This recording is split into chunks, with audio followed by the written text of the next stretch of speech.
Hello, good morning students. आपका स्वागत है क्लास 11 के फिजिक्स की क्लास में, जहां हम लगातार पढ़ रहे थे क्लास 11 के चैप्टर 2 मात्रक और मापन के विभिन्न विषय वस्तुओं के बारे में। इसके पहले वाले क्लास में हमने त्रुटि के बारे में जाना था कि त्रुटि क्या होती है, कितने प्रकार की होती है और किस तरह से त्रुटि का मापन किया जाता है। त्रुटि का मापन करने के तरीकों में हमने 3 तरीका के बारे में जाना था, निरपेक्ष त्रुटि, सापेक्ष त्रुटि और प्रतिशत त्रुटि। आज के क्लास में हम लोग निरपेक्ष त्रुटि और सापेक्ष त्रुटि पर एक क्वेश्चन को हल करके समझने का कोशिश करेंगे कि किसी भी मतलब सापेक्ष त्रुटि हो या निरपेक्ष त्रुटि हो, उसमें हम न्यूमेरिकल क्वेश्चन को कैसे सॉल्व करेंगे। आइए जानते हैं निरपेक्ष त्रुटि क्या होती है और सापेक्ष त्रुटि क्या होती है। निरपेक्ष त्रुटि वह त्रुटि है जो किसी वस्तु का मेजरमेंट करते समय जो एक्चुअल वैल्यू है और एक्चुअल वैल्यू में से अगर जो हमारा मापा गया मान है मेजर्ड वैल्यू को अगर माइनस करते हैं, जो हमारा डिफरेंस मिलता है, वही हमारा निरपेक्ष त्रुटि यानी एब्सोल्यूट एरर है। निरपेक्ष त्रुटि यानी जो वास्तविक मान माइनस मापा गया मान का जो वैल्यू निकलता है, परिमाण जो निकलता है, वो हमारा क्या है, एब्सोल्यूट एरर है यानी निरपेक्ष त्रुटि है। अब हमारा वास्तविक मान जो होगा वो माध्य मान के रूप में लिया जा सकता है। वास्तविक मान माध्य मान के रूप में, जैसे मान लीजिए, आइए देखते हैं उदाहरण के तौर पे। निरपेक्ष त्रुटि क्या है? एब्सोल्यूट एरर, मापा गया मान और वास्तविक मान यानी माध्य मान हम लिखे हैं। माध्य क्यों लिखे हैं वास्तविक मान को, आपको समझ में आएगा। मान के बीच अंतर का परिणाम है, अंतर का परिमाण जो निकल रहा है वास्तविक मान और मापे गए मान का, उसी को हम निरपेक्ष त्रुटि कहते हैं। जैसे मान लिए हम कोई वस्तु को मापते हैं और उसका वैल्यू मिलता है A1, A2, A3 dot dot dot AM, तो वास्तविक मान कैसे निकालेंगे? उसका माध्य निकाल के, उसका औसत निकाल करके। तो यहाँ पे हम वास्तविक मान को माध्य मान के रूप में लेंगे। तो वास्तविक मान निकालने के लिए हम क्या करेंगे? सबका मीन वैल्यू निकाल देंगे, A1 + A2 + A3 + dot dot dot AM और divided by number of times से n से हो जाएगा, डिवाइडेड बाई n हो जाएगा इसका मीन वैल्यू। अब निरपेक्ष त्रुटि हम क्या निकालते हैं? निरपेक्ष त्रुटि निकालने का formula del AI = del ME - del. एक चीज़ और जानकारी के लिए आपको बता दूं कि निरपेक्ष त्रुटि जो होती है हमेशा पॉजिटिव होती है, वो नेगेटिव नहीं होती। ऑलवेज इट्स वैल्यू पॉजिटिव, इसका वैल्यू जब भी होगा पॉजिटिव होगा। चलिए एक क्वेश्चन के दौरान क्वेश्चन का हेल्प लेकर समझने का कोशिश करते हैं कि निरपेक्ष त्रुटि को कैसे निकाला जाता है।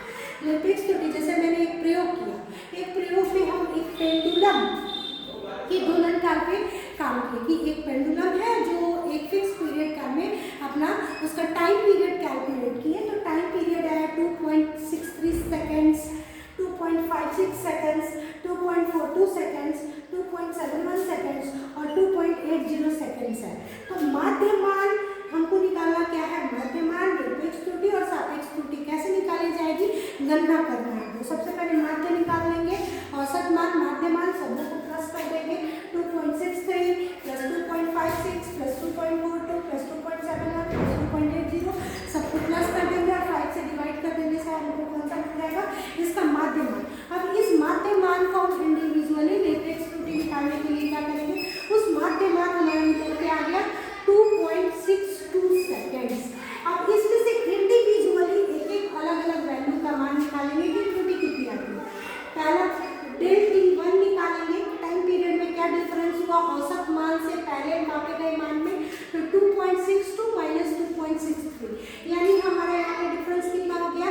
0.01 सेकेंड। यहाँ आप माइनस नहीं लेंगे क्योंकि इसका मान हमेशा जो होता है वो धनात्मक होता है, इसलिए -0.01 सेकेंड नहीं लिख करके 0.01 सेकेंड ले लेंगे। डेल T2 = 2.62 - 2.56 करेंगे, डिफरेंस कैलकुलेट करेंगे 0.06 सेकेंड्स।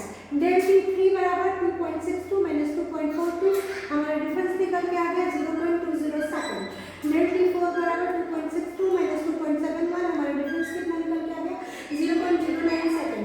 डेल T5 = कितना हो गया? 2.62 - 2.80 हमारा डिफरेंस निकल के कितना आ गया? 0.18 सेकेंड। तो माध्य निरपेक्ष त्रुटि हम एवरेज निकाले, सबका डेल T मीन निकाले, तो सबको ऐड किया और 5 से डिवाइड कर दिए तो हमारा मीन वैल्यू निकल गया।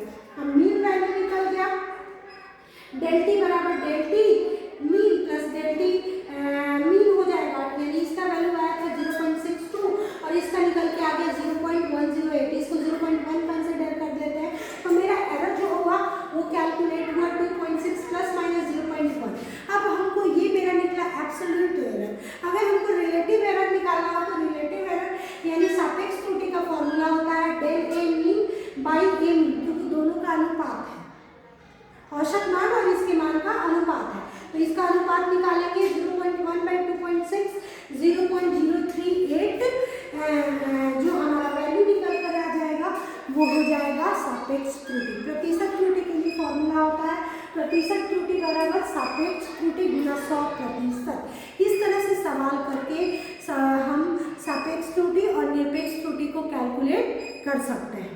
ठीक है, इसको हल करने का कोशिश कीजिएगा घर पे, इससे संबंधित एनसीईआरटी के बुक में क्वेश्चंस दिए हैं उसको सॉल्व करने का कोशिश कीजिएगा और ट्राई कीजिएगा इसको हल करने का। ठीक है, अगली क्लास में हम प्रतिशत त्रुटि के बारे में बात करेंगे। Thank you, have a nice day.